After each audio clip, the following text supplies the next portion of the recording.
At McDonald's, you get to save on your faves during any time of the day. Because now you can grab a sausage, egg, and cheese McGriddles meal for $6 during breakfast or a 10-piece chicken McNuggets meal for $9 during lunch or dinner. Price and participation may vary. Llegó Black Friday a The Home Depot. O sea que ya es hora de dejar tu casa lista para todas las fiestas que se vienen. ¡Oh, oh, oh! Hoy mismo puedes escoger entre nuestra gran variedad de arbolitos preiluminados por menos de $99. Y gracias a su sistema de conexión rápida y armado fácil, podrás pasar más tiempo disfrutando de la temporada. Encuentra todo lo que necesitas para llenar tu casa de espíritu navideño en la tienda o por internet. No te pierdas Black Friday en The Home Depot. Follow the money. That's what I always say. You always follow the money. Yeah. This is Follow the Money with Mitch Moss and Paulie Howard on VSiN. Here we go. It is Follow the Money on VSiN, the sports betting network. Mitch Moss, Paulie Howard with you live in downtown Vegas. Circa Resort and Casino was a spot. Here on Feast Week, it is the best week of the entire year, in my opinion. Busy 3-hour program lined up today. A lot of reaction from Week 12 yesterday in the National Football League Monday Night Football preview. We've got a good NBA slate, tons of college basketball games. Nick Whalen, Warren Sharp, Vic Tafur, Week 13 numbers, the good, the bad, and the ugly. Our best bets coming up. And we do have a lot of news, Paulie, stemming from yesterday's action in the NFL. One, for the game on Thanksgiving night, Joe Burrow's going to play, according to Zach Taylor. That's a done deal. That came out a couple of hours ago. He's a starting quarterback. However, for the Bengals, there will be no T. Higgins in that game, and Trey Hendrickson will be out as well. That's massive. I mean, this whole thing, right, based on the lead up to this game and then like the Circa Survivor implications as well. And the Ravens were in a dogfight yesterday for most of that game against the Jets. Did not look good yet again. I am still waiting for the Chiefs, the Ravens, the Bills, and the Lions to snap out of it and look the part. And I don't think it's going to happen. How about this? Huh. If I told you right now all three of those teams missed the playoffs in the AFC, would you sign up for that? Yeah, this could happen. It's far-fetched, but I mean... Yeah, but the Colts, the Chiefs' season was on the line and it was going to be over. I agree. They're down 11 in the fourth quarter. And a great job coming back, and their defense was on the field for so many plays and got it done. If you spit on me, would it take you a week to apologize? You got that from Chase finally, too, with what came out today. That whole thing is bizarre to me. Right. Denied it, and then, I'm caught on camera. Okay. Oh, you got me. Yeah, the cameras were rolling, huh? And then he waited for the apology. So You're right about Survivor starts now. Almost 300 people on the Niners tonight. What's going on at the Westgate down the street, the 5,000. And then it's a surprise because they're out of it. But Burrow's going to give it a go, and also Daniels will be back at some point, just not Sunday night against Denver. Right, so they had a chance to flex out of that game on Sunday night. Broncos and Commanders going back to last week. They didn't. They elected not to. And reporters around the Commanders are saying that they expect Daniels to be back for the Minnesota game. But again, much like Joe Burrow with Cincinnati, why would you bring Daniels back? And I've seen that push, right, from media people, fans of the team who are in media. Commanders obviously have a really big following. They're like, we're 3-8 right now. Why would we want to bring him back? Hang on. The season's done. Bring him back in 2026. I agree with that. You have that. You also have the J.J. McCarthy mess, as he was, I don't want to be too mean to the kid because now he's in the concussion protocol, but that's not looking good. Yeah. And so, Paul, could it get any worse with Max Brosmer? I don't know if it can. Yeah, we're about to find out. I think it could. Now you take on Seattle on the road. I mean, what are they going to score more than 7 points in that game to throw that kid in there? And it's hilarious that Charch talked about this 2 weeks ago when it happened. McCarthy would have had a better passer rating if he just took every snap and fired it into the ground than what he did in Lambeau on Sunday. Yep. Impossible and hard to believe. So it's a debacle for the Vikings. Brosmer's in a tough situation if he goes. Still waiting on Stroud to get cleared. They expect that to happen, but that number got as high as 4.5. Their season on the line, going to Indy now, and waiting on Stroud to get cleared. And then bad news for the Patriots. They win the game, but you're down 3 linemen now, and Campbell goes on IR. They hope, Vrabel hopes they get him back at some point, but now they're going to have to do this. Certainly the schedule helps up. They're going to have to do this down a couple linemen. Well, here's the deal, right? They have until Monday, and they get a really bad defense in the Giants, and then they go on their bye. So I guess the schedule is going to help out a little bit here. for that. And then Kevin Stefanski is going to name, well, he did. Shedeur Sanders is going to get the start again for the Browns next week against the San Francisco 49ers. Had to do it. Have to. You'd lost 13 games on the road. Why would you not start him? Yeah. Why did he wait? Gabriel cleared. He's okay. But it should have been immediately. Yeah, he gets the start against the 49ers. I mean, you're not going anywhere anyways. And finally, he's the first rookie to win a game, his first start since Zaire in 95 that we talked about all week. So good for him. I mean, it's a lot of it, you know, everyone's doubting me. I'm going to prove people wrong. Some of that stuff, puffing his chest out. I feel good for him. He got the win. The throw early on, the deep bomb rolling out was a hell of a play. That was a really good throw. But a lot of this stuff, I mean, you could have made the pass to Sampson, and then it's all him. Yak, right? Right. So the nice play to Judy. I don't know. He lost his mind. There are people chasing you. You might want to protect the football and not let up. But I thought pretty good. It was a bad team, horrible organization, but a good win. And Sanders showed some glimpses there and flashes. It'll be more difficult against the Niners, but then again, San Francisco's 31 in pass rush win rate, so he should have time to throw. So good for him. And now the Raiders are firing everybody, but the head coach here, Pete Carroll, yes. He's the team is just, they have nothing. I mean, I honestly think that they might be the worst team in the NFL. I get it. You can throw back at me that they beat Tennessee. I'm talking right now. I think I would take Tennessee. And by the way, it doesn't even matter to me that they beat them. I'm talking about overall current state of the team. Yeah. I think fight. There's no fight. No fight. And firing people left and right. My source was right about Chip Kelly. It just took 2 weeks longer than what we thought, that he would be gone, and he wasn't well liked in the building. It took them a half to figure out you have to go shotgun because you can't block them up front. The O-line is so bad. They could have had 15 sacks in that game. Of course. Yeah. 10 sacks. Now, Garrett, he's going to break the record, but it was just a jailbreak every single time. Offensive line so bad. You take a running back top 10. No room to run. Trade Myers. Other than Bowers, no one can get open. And Carroll refuses to put the blame on the quarterback. He never will. Who holds the ball too long and is turnover prone. So now Greg Olsen will call the plays against the Chargers. And as I said weeks ago, grab that win total adjusted under 4.5. I don't think they win another game. No, I mean, maybe Cleveland, but they lost that. I think they lose out. Yeah, I mean, it's going to be a minor miracle for this team to win one more game, I think, this year. And by the way, Greg Olsen, I did not realize this, taking over as the interim OC like you talked about. It's his third stint. His third stint with the team. Third stint as the offensive coordinator. Yeah, it's a gong show. You got to be kidding me. Yes. I've never heard of such a thing. Yeah. Yeah, you tell me where the win's coming here. Chargers are going to be very popular Sunday in Survivor, off the bye. Denver at home, be all Bronco fans. At the Eagles, at the Texans, Giants, Chiefs. Oh, boy. They don't have another win. No, unless Kansas City sits people, which I don't see that scenario playing out. They're not going to win another game. And at some point, you got to go after the owner, too. And by the way, if the Chiefs do need that game, that will be 90% red in the stadium. Yeah. And the week before that, I would anticipate 75% Giants fans also at the stadium. They're a complete. I would rather have F1 here every single Sunday than the Raiders in town. Yep. They're an embarrassment to the entire. They're an embarrassment to the league. Yep. Never should. Yeah, it's as bad as it gets. And then obviously, I mean, some of the the NFL really is our drug, right? For like 5 months out of the year, we can't get enough of it, and it rarely disappoints. From an entertainment standpoint, Paulie, how about the comebacks alone yesterday? The Lions, no business winning that game. The Chiefs came back. Now, they had business winning that game. They outgained the Colts like 2.5-1 overall, had a couple of bad turnovers. Horrible in the red zone. Mahomes handed them 7 points right away. That's exactly right. And then you had the Cowboys-Eagles. Total madness in that game. It's 21-0. Did you even see what the in-play was on Dallas to come back and win? No, I didn't even look. Neither did I. No, it was over. Again, 3 times the Eagles have gone a half without scoring. Second most in the league, only behind Tennessee. How can that happen with all this firepower? And again, you have to point the finger at the coaching staff. Oh, boy, that's a nice play. Oh, penalty coming back. Oh, there's Goddard for 10 yards. Penalty coming back.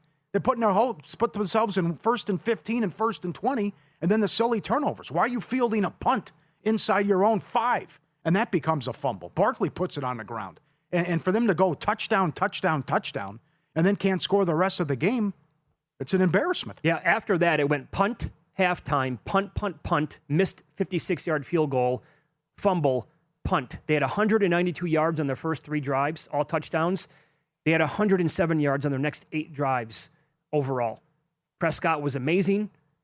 tip your cap to him. I don't know if they're going to beat the Chiefs. I think they're absolutely live to do it. But great story. Things become interesting all of a sudden from a playoff perspective if they can get by Kansas City somehow. Yeah, because then they played Detroit. And Detroit, remember, Gibbs called that a must-win. And the Giants should have beat them. Dan Campbell, I like where our defense is at. That's before the game. And Winston lights you up. Who's on Robinson? Nobody. So then it's just there. You got to figure it out, Detroit. And certainly that's a winnable game for Dallas and good returns on the early returns on the trades they've made as well. Sure. But the rush defense now, last handful of weeks, been really, really good. They can win those next 2 games, absolutely. And I don't know what to do with Kansas City. But Detroit continues to be a big disappointment that you call that a must-win, and you can't. You needed overtime to survive against the Giants, and they helped you out with bizarre play calling. Anything is on the table for that team, in my opinion.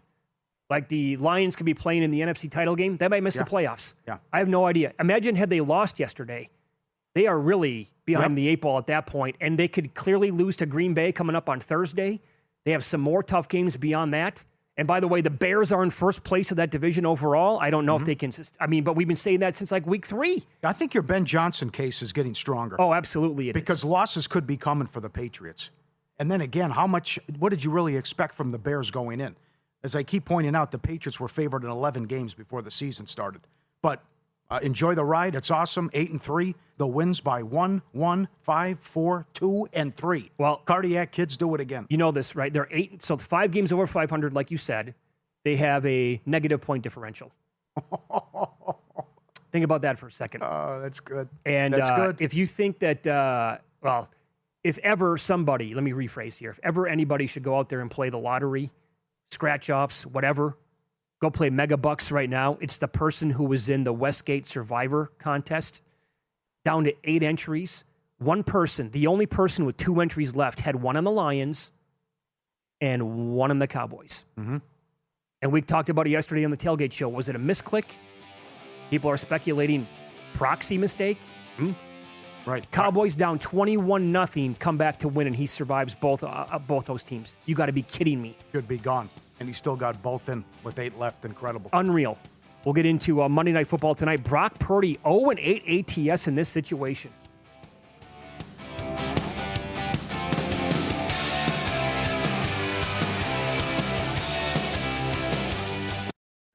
Lights are going up, snow is falling down. There's a feeling of goodwill around town.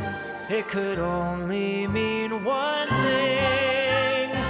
McRib is here. 'Tis the season for seasoned pork, tangy barbecue sauce, onions, and pickles on that home-style bun. The McRib is coming to town, only for a limited time at participating McDonald's. McRib is here. Ba-da-ba-ba-ba. If you're a maintenance supervisor at a manufacturing facility and your machinery isn't working right, Grainger knows you need to understand what's wrong as soon as possible. So when a conveyor motor falters, Grainger offers diagnostic tools like calibration kits and multimeters to help you identify and fix the problem. With Grainger, you can be confident you have everything you need to keep your facility running smoothly. Call 1-800-GRAINGER, click Grainger.com, or just stop by. Grainger, for the ones who get it done.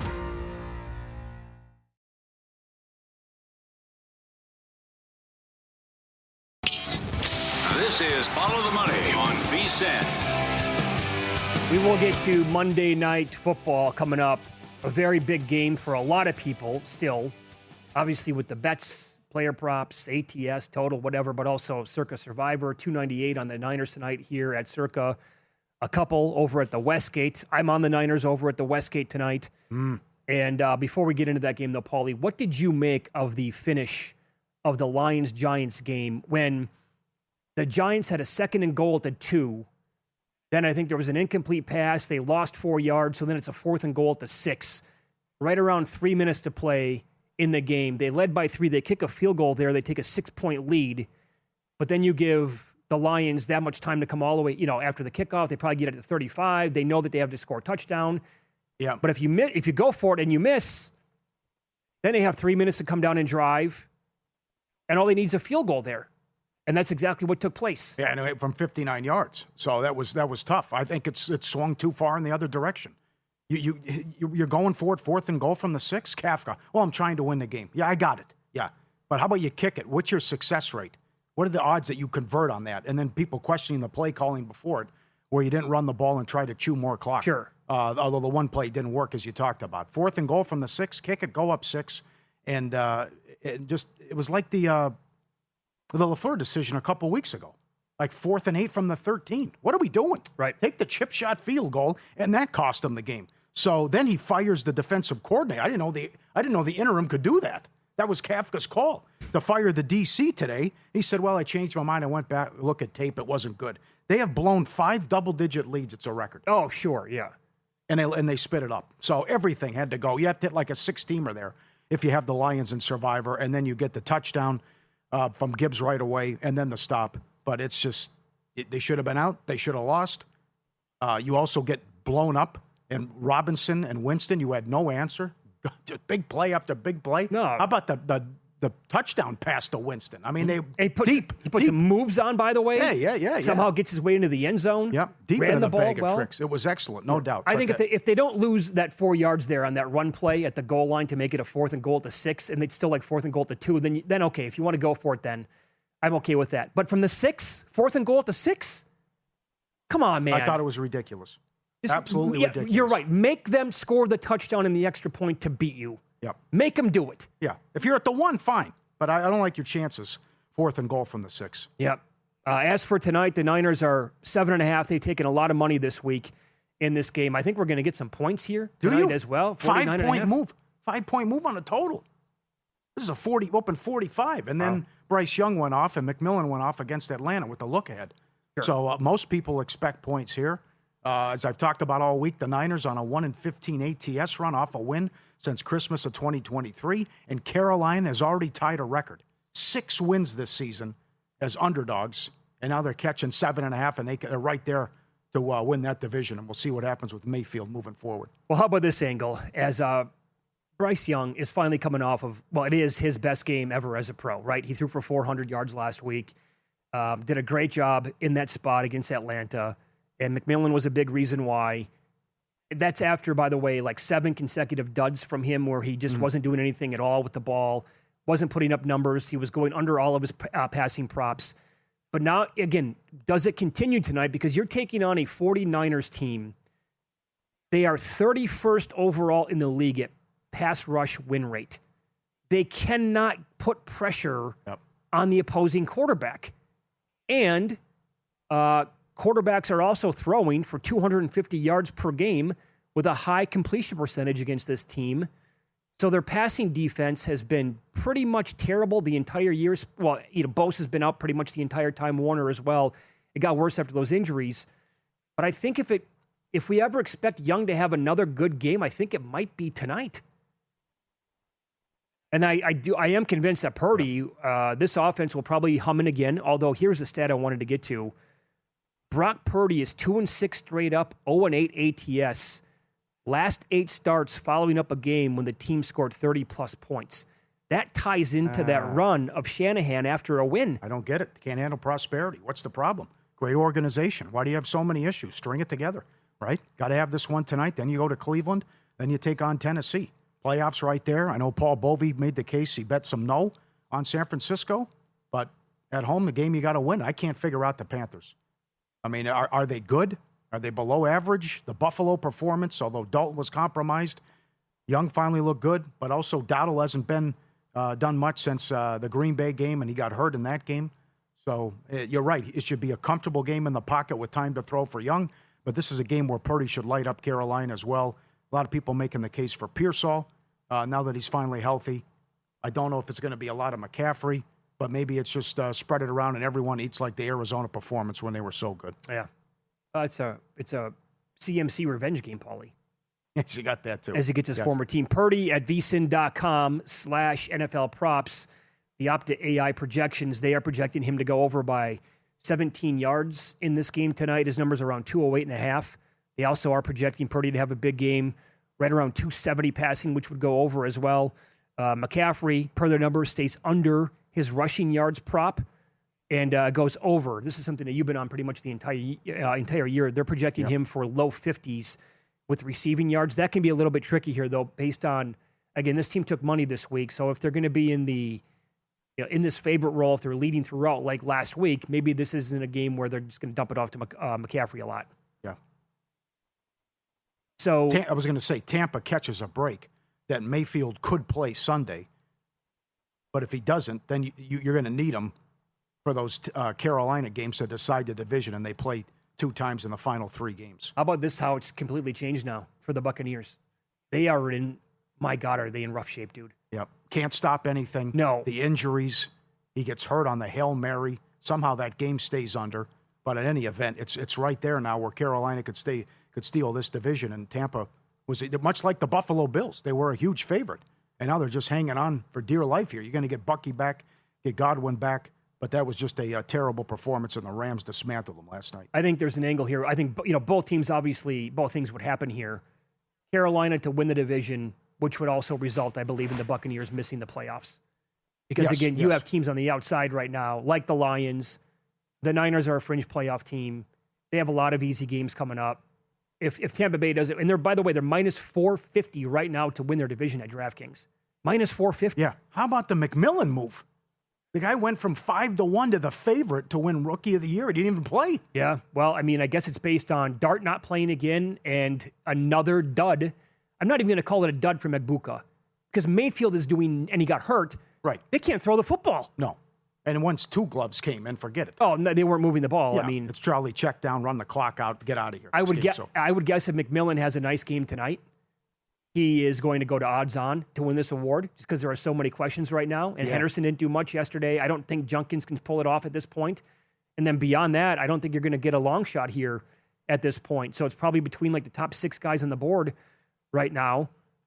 And I'm just, this 180 that we've seen from Tampa Bay, I call it what you want. I mean, the injuries catching up to the team, although they got Godwin back, but a lot of the other stuff where either offensive linemen, defensive players, wide receiver missing pretty much the entire year, and then just the lack of efficiency on offense overall. Throwing the football just hasn't been there. The defense has let them down. The defense. That's the main problem. You give up 28 at home to the Patriots. Henderson kills you. You give up 44 to the Bills. Mm-hmm. Again, your kickoff coverage was horrendous. And then the defense didn't give you a chance. And then that fluke interception with the pick 6 with Otten juggling the ball. And then Rams just getting whatever they wanted. And the Stafford move, too. What a run. A 27-0 touchdown INT ratio last 7 games. Ridiculous. I think he can pretty much shut it down. Shut it down? The MVP? I think he can shut it down. I do think he should be higher than $2. Yeah. But it's going to be, if he stays healthy. Oh, there's only one guy who can beat him. That's right. Now. There's only 2 guys now. Right. That is dead.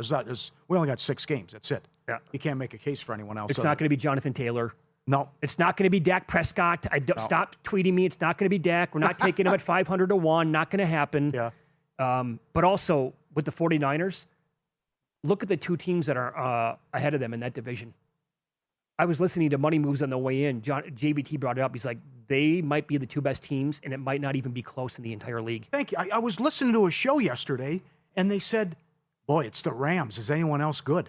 Seattle just outplayed them last week. Seattle's awesome. Darnold had 4 turnovers. They should have won the game. They absolutely annihilated Tennessee yesterday, and the game was out of touch, and they're like, okay, we're going to stop playing now. Those are the 2 big boys, and then there's a gap. No doubt about it, the way they're playing. Our Black Friday special's live, and just for $60, full VSiN Pro access, everything we offer all the way through May 1st. Every best bet, every host, every guest, the betting splits from DraftKings, Circo, and Bracco, and the AI-powered prop tools. They were excellent in the NFL, great with the quarterbacks as well. Coverage of every major sport through the spring. Best new subscriber offer of the year is here. Don't wait. VSiN.com/subscribe now. VSiN.com/subscribe. Get it now. We'll keep talking about Monday Night Football tonight. Deeper dive here into some player props. Also, we'll hit the NBA card as Nick Whalen joins the program from RotoWire as he does every Monday at this time. We'll get his thoughts on the betting card coming up on Follow the Money. It's VSiN, the Sports Betting Network.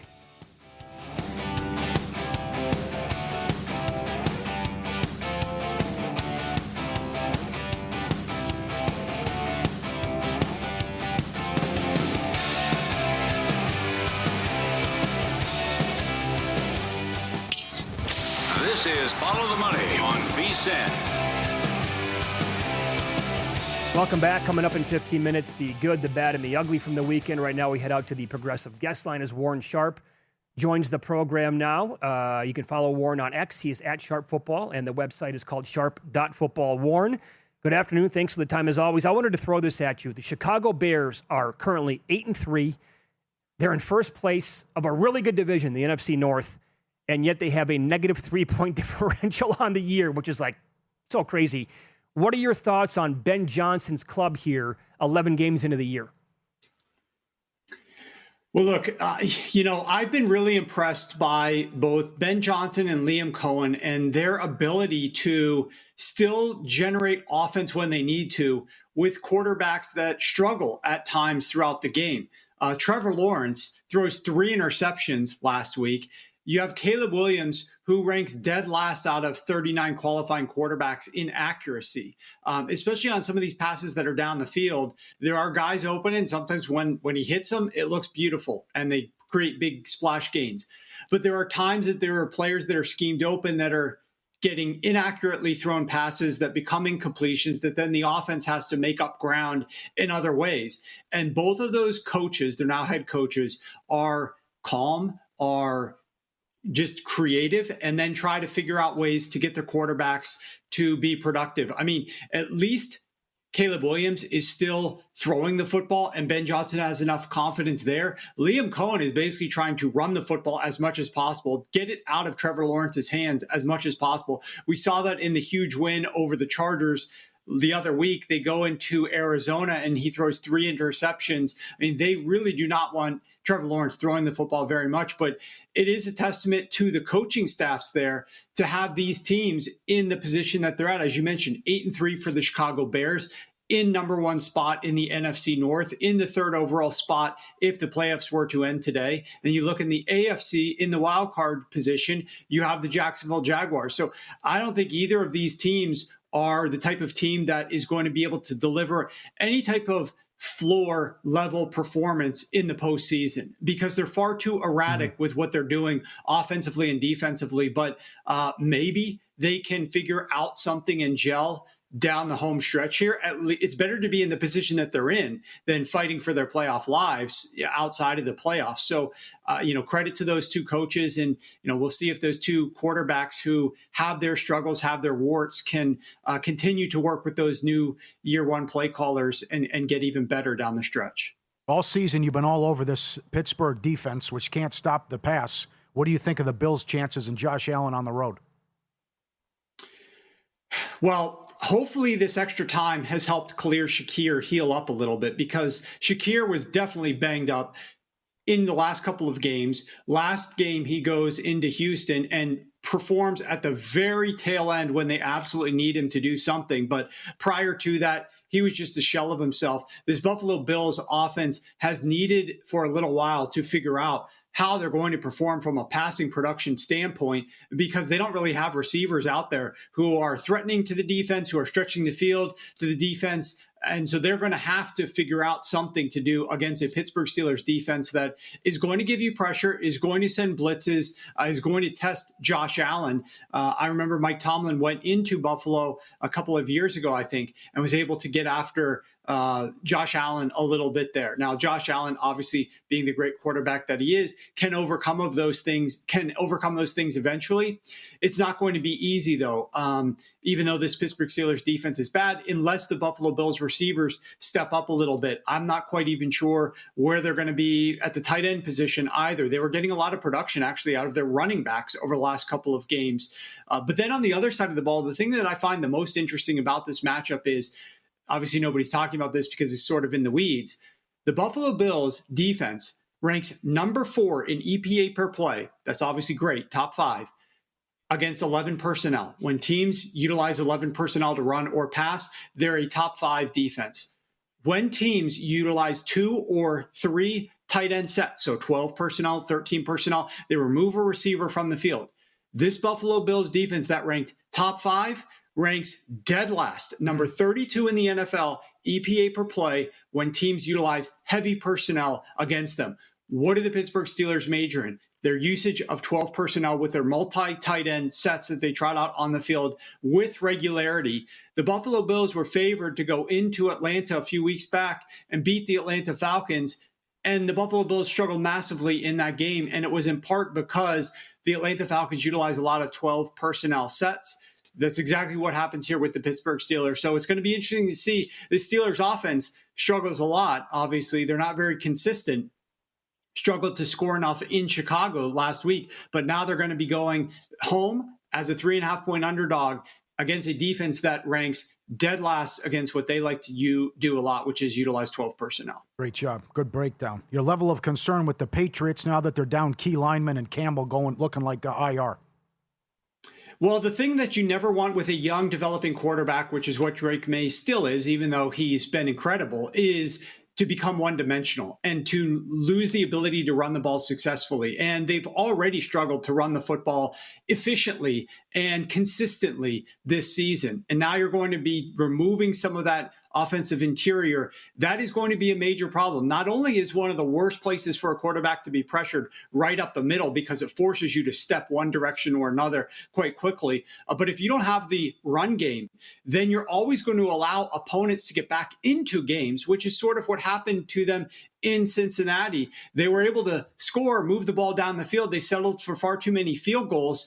And then they allowed the Cincinnati Bengals, with Joe Flacco and down Jamar Chase, and ultimately without T. Higgins, to be in a position down 6 points where one drive would have potentially won the game for the Cincinnati Bengals. So this is an issue for the New England Patriots. They're going to have to overcome that with Josh McDaniels and his play calling, and Drake May performing excellently. But until that point in time, if they can't run the ball, it's going to be hard to hold leads and extend leads late in games when you need to. Yep, totally agree. It's Follow the Money here on VSiN, the Sports Betting Network. Our guest, Warren Sharp, he's on the Progressive Guest Line. Overall, your thoughts on tonight's Monday night tilt? Really big for both teams, obviously. Carolina suddenly in the division race. 49ers for their playoff lives. They're laying 7.5 at home. Total up there, high 40s here, Warren. Well, I've always wondered about Bryce Young on the road. He struggled massively typically when he goes out on the road and plays, but it does seem like the San Francisco 49ers defense is the type of defense that you want to be going up against when you go on the road, because they do not get pressure. And they're just like the Carolina Panthers. The Carolina Panthers defense does not get pressure. And so both of these quarterbacks could theoretically be in better situations than they normally are because these defenses aren't going to be getting after them. The issue for the Carolina Panthers in this game is their linebacking core is a mess. They're very injured, and you're going up against a play caller in Kyle Shanahan, who loves to scheme things against weaknesses, utilizing his heavier personnel groupings, two full running backs out on the field, a fullback and a running back, multi-tight end sets, what have you. The Panthers lost Roseboom specifically, who is a massive factor in the interior there. And just think about these numbers and these two quarterbacks, Tyler Shough and Michael Penix. Those two quarterbacks went up against this Carolina Panthers defense over the last two games that they played. Those two quarterbacks combined to average 8.8 yards per attempt on throws between the numbers against them. On all throws, Penix was 13 of 16 for 10.9 yards per attempt before leaving with injury. Shough was averaging 10.4 yards per attempt with 2 touchdowns against this defense as well. I mean, those are horrific numbers for two quarterbacks that have struggled massively so far this season. And now you're going up on the road against Brock Purdy, Kyle Shanahan in a game that they sorely need to win. With a fully healthy offensive skill position receiving core now, with Ricky Pearsall coming back a little bit healthier. And they basically now finally have all of their weapons, especially with George Kittle up and running. So this is again going to be a fun and an entertaining game. It's going to be a chess game because I do respect the play calling here of both of these teams. I do think that there's some upside here for George Kittle over the middle of the field, whether that's a longest reception, whether that's total receiving yards. I'm not quite sure there. Christian McCaffrey might be utilized best in the receiving game, although I don't foresee a ton of volume that you're going to need to throw him 7, 8, 9 passes because this Carolina Panthers defense does not get pressure. So Brock Purdy could sit back and survey the field a little bit more. But I do think when they do target Christian McCaffrey, it's going to be in some of these more explosive receptions that gain some yardage there. So I still think he could potentially hit his total. Maybe you look longest for him as well. So some mismatches there in the secondary against the linebacking core of the Carolina Panthers. Very good. Warren, love talking to you every single week. Thanks so much for the time. Best of luck and enjoy the game tonight. Thanks, guys. Good luck. There you go. And follow Warren on X at Sharp Football. Website is sharp.football, and he was on the Progressive guest line. Yep. Bad defense there. Matchups that they can exploit. And I don't think the Niners defense, are they going to suddenly get a pass rush out of nowhere? No. I don't think so. Largest lead, 15.5. The big boy. Big number. Yes, I like that under, $1.30. Just when you thought it couldn't look any worse for J.J. McCarthy, I'm here to tell you it can. Wait until you hear this stat in the good, the bad, and the ugly from the weekend. Next.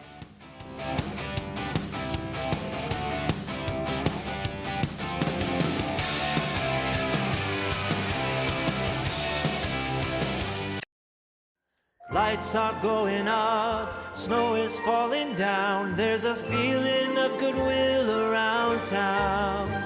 It could only mean one thing. McRib is here. 'Tis the season for seasoned pork, tangy barbecue sauce, onions, and pickles on that home-style bun. The McRib is coming to town, only for a limited time at participating McDonald's. McRib is here. Ba-da-ba-ba-ba.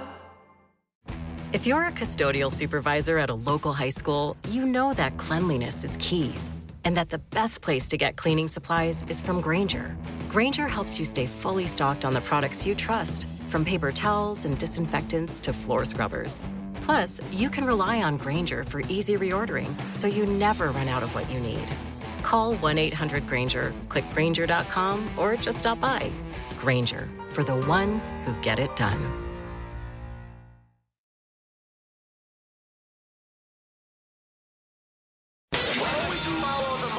That's what I always say. You always follow the money. Yeah. This is Follow the Money with Mitch Moss and Paulie Howard on VSiN. Good to have you on board. Thanks for watching today's program on YouTube TV, listening on Sirius XM channel 158, iHeartRadio, TuneIn Radio, or any of our great affiliates across the country. Coming up in this hour, we're going to get into updated division numbers in the NFL, yes, no playoff odds, movement with several different awards as well, our best bets for tonight and this week. And right now, we kick it off talking about Monday Night Football by going out to the Progressive guest line. Vic Tafur joins the program now, and he has covered the NFL and Bay Area football teams for a long time, now with The Athletic, and he covers the 49ers. Vic, good to talk to you today. Thanks for the time. How are you? Doing good, man. How you guys doing? Doing really well. Looking at the betting numbers for tonight's game, the Niners are now favored by 7.5. They took money because they were 7, and the total's high, 49.5. Does anything there jump off the page to you? No, those are good numbers. The wise guys know what they're doing. I think I'd probably lean towards the Panthers keeping it close and maybe the over, because I think both teams can't rush the passer. So I think should be plenty of time for the offenses to get some stuff done.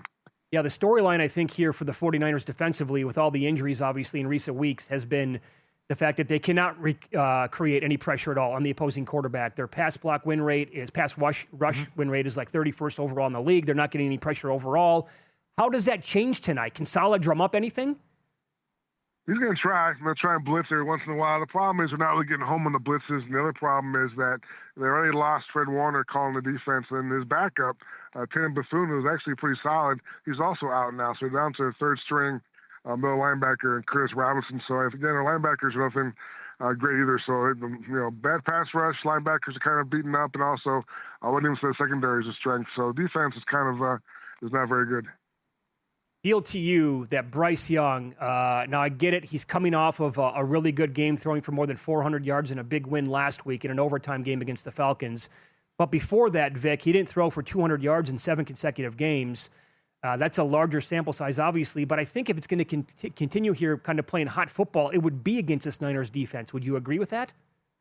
I would agree. I'm not a big Bryce Young guy, but I think his receivers are pretty good. McMillan obviously is going to be a stud, and I think a guy who's kind of made strides this year is Corey Leggett. I think he's a tough matchup for some of the smaller Niners DBs. So I think those guys should be open. I think Bryce Young will have time to find them. What do you expect out of Pearsall with his health? And he was back, but only had 1 catch last week. Yeah, I can see him having a big game tonight. I think that's kind of a good, maybe a good personal over, I think, for guys looking for guys to bet on. I think the last week he was only targeted once, but he was open most of the game. He just didn't go that way. I think he's fully healthy. I wouldn't be surprised if now with all the Ayuk noise this week, they want to kind of show that, hey, we got a guy, Ricky Pearsall, can be that guy. So I wouldn't be surprised if Pearsall has a big night tonight. Can you expand on what's going on with Ayuk and what's going to happen here and the disappointment? Yeah, no one really knows. I mean, obviously they took away his guarantees because he wasn't doing a great job with the rehab and showing up, but he is still going to the facility now. He was there on Friday working out, so I think he's still getting better. The question mark is, will he come back this year? I think for both him and the team, it makes sense that he does come back because even if he's gone next year, he wants to show some kind of film for teams that may want to sign him. I think they could use him. Clearly, they have some injuries on offense as well, so I think he's definitely still a guy who can make plays. So I think at some point maybe you open his practice window in this couple of weeks and he comes back, and maybe he's back for the last couple of games of the season. So I'm looking at receptions overall in the game tonight then, and looking at that wide receiver core plus George Kittle. Pearsall's 3.5, as is Jennings, but Jennings is like juice to the moon. Pearsall's plus money over 3.5, and Kittle is 4.5, like minus 135 to the over here. But based on what you said about Pearsall, you'd grab that plus money on over 3.5? Yeah, lay the hammer on Pearsall. Yards, receptions, touchdowns, the whole deal. But that's the way to go now. I think Jennings has obviously gotten healthier every week this year. He's definitely going to be a guy who's targeted a lot. But I think Pearsall and Brock Purdy had a connection back in training camp, and they're kind of getting the rust off. I think, again, he was open last week, so that wasn't like he's definitely healthy and ready to go. So I think last week may be kind of a nice little bonus for players who want to take him tonight. Pinheiro has been great. Money on these field goals and from distance, huge leg. What's his status and how long will he be out? He's out tonight, and they're hoping he's back next week. They kind of Gay is the guy who got cut by the Commanders, I believe. So again, it's definitely a big drop off for them. But because Pinheiro was just a pretty amazing guy who has good career numbers, was on the market when they needed a guy, and he's been great for him. So definitely a big loss for them tonight. Yeah. What do you expect out of CMC tonight, who has been a machine again in every game this year? Big time usage, by the way, in the passing game. His prop's 5.5. Would you expect more of a rushing angle tonight with McCaffrey than in the air? It's a good question. I think it's going to be both. I think they kind of see what the defense gives them and kind of react accordingly. But I think he definitely is a guy who will say that's no big deal going against the Panthers, his old team. But I know he was hurt by that trade years ago, and I wouldn't be surprised if he has a big night tonight as well. How would you rank? I mean, are we looking at potentially here, Vic, the best two teams in the NFL in this division? Would you probably rank the Rams 1 and maybe Seattle number 2 right now in the entire league? I would, because of the defensive issues. I think this team is definitely an area that surprised me. They're definitely 7-4, might be 8-4 tonight, and it's pretty impressive when you look at the guys they've lost this year with Nick Bosa, their pass rushing stud, and Fred Warner, maybe the best defensive guy in the league, if not top 10. So I think those are two huge losses that kind of somehow survived, and I am surprised they're still where they are. But clearly the Rams and Seahawks, to me, are a different level because of the defense and because of some of the offensive playmakers. What do you have for a final score here tonight in the game? It's a good question. So you said it was the total's 49? Is that what you said? Yeah. Yep. I'm gonna go 49ers 35, Panthers 28. Wow. So super high scoring. Okay. Right. Then a lot of props are going to come in. You can follow Vic on X. He's at Vic Tafur, Tafur, and read him at The Athletic as well. Thanks for the time today, Vic. We appreciate it. Enjoy the game tonight. All right, guys. Take care. There you go. I Good guess job. Alto overs then, huh? Can you believe Ayuk? $24 million reasons, $24 million to show up in rehab, and it's the question marks have been out there for months about what he, even in the offseason, Sure. and it's just they take it away. This is a deep dive and hard to find. Missed extra point plus 280. Take a look at that. Is that for the game? For the game. Will there be a missed extra point? Gay is on his third team, and he had issues in his last stop. Oh, he was missing them. So he was missing field goals for sure. I know that. Fitzgerald just missed one against the Packers too. So okay, plus 280 for a missed extra point. Largest lead under 15. So you can find 16.5 with largest lead under. And I don't think they trust these guys either from distance. Shanahan should not with Pinheiro out. Longest made field goal under 50.5. ESPN has San Francisco 86% to make the playoffs. Carolina. Look at the schedule. At Cleveland, then Tennessee. I don't know if the Cleveland games. I don't know. No, it's a tough game. You're right with the defense, but then you get the Bears at home. You close Seattle. Who knows what's on the line there? That's a tough game, no doubt. And you go to Indy on a Monday night, but you could be 10-4 here. Boy, my antenna really went up because he specifically pinpointed Ricky Pearsall there in the conversation. Yeah, we went back to it, and he's like all of it. So 3.5 catches again over his plus money at a bunch of different books. And I'm looking at the odds screen right now. You can find him as low as 40.5 receiving yards. He pointed out again, he only had one catch in the game last week, but he said he was open quite a bit. And I like that because remember, I was actually super high on Pearsall to begin the year. And part of the reason why is, first of all, I loved him coming out of Florida. He finished the year strong last year. And then in the preseason, I mean, he was a target monster and kill. And like Purdy was a big reason why. And he actually recalled that right there and said, yeah, they had a huge like relationship. They like each other a lot. And so, okay, those are low numbers, and those are the kind of guys that I like to bet on. You should bet McMillan stuff over. Well, based on I don't want him to win Rookie of the Year. All your Ibuka futures you have. By the way, they got good news on Baker Mayfield. No additional damage. It's a low-grade AC joint sprain. Left shoulder. Status uncertain. Sunday against Arizona. No long-term injury concerns.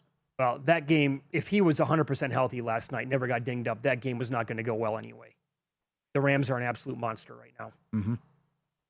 Their numbers overall, both sides of the ball, are they're at the very top, along with Seattle. That's why I think we're looking at, in this division, we're looking at the two best teams in the entire league, and then you probably go KC on their power rating. And then after that, it's, Philadelphia's right there. And then it drops off probably a little bit. I have a prediction. I think Kramer is going to be on, he's going to be on four guys I know. I think he's going to be on Coker, first touchdown, one of the four. I read a write-up today that they think that, I don't remember where it was, to be honest. I think it might have been here at VSiN, where I was reading. It probably was, actually. Why would it not be? And they were making the case, I forget who was writing it, though, but they were making the case that the Niners will absolutely do whatever they can because they know McMillan can kill him. So they'll have extra help on him and then also Leggett, and that's going to open up a lot of stuff for Coker in the middle of the field. All right. You got Kramer? Did he put him out already? He just got it out. Kramer! Yeah. All right. McMillan, 10-1. Kittle, 8-1. He went with the defensive touchdowns again. I was going to, did it again. Yeah. Carolina, 50-1. San Francisco, 40-1. If it happens, honestly, is it going to come from Brock Purdy? Or does it come from Bryce Young on the road and he kind of gets back into that? He won good game last week. Kramer, come on. Well, here you don't have to bet his plays. I got to get off the defense. I told him last night in the Rams game. Who do you have? Oh, he had Parkinson. Yeah. And did you remember that the first leg at the goal line? If his leg doesn't step out of bounds, he's going to get close to scoring. Yeah. And that was a nice number. And then of course they go to Devontae Adams, and that was way too easy. That's ridiculous. How many 1-yard touchdown catches does he have? All of them. It's just stupid. Every game. Yeah. This level that Stafford is playing at right now is otherworldly, man. 27-0 touchdown INT ratio? Come on. How is he not $5 to win the award? He should be. If they get the 1 seed, they don't even have to get the 1 seed. But if they get the 1 seed, it's absolutely his. You asked me earlier about Darnold. Here's the Vikings' points the last couple of games. 10, 19, 17, and 6. I know how it ended last year, but they were scoring points. All right, we'll talk some basketball up next. It's fun to take advantage of early season numbers in the association, but oh my God, how things have changed 1 month into the season.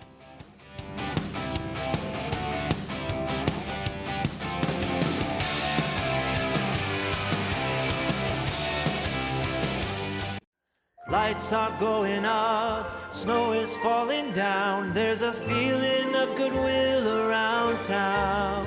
It could only mean one thing. McRib is here. 'Tis the season for seasoned pork, tangy barbecue sauce, onions, and pickles on that home-style bun. The McRib is coming to town, only for a limited time at participating McDonald's. McRib is here. Ba-da-ba-ba-ba.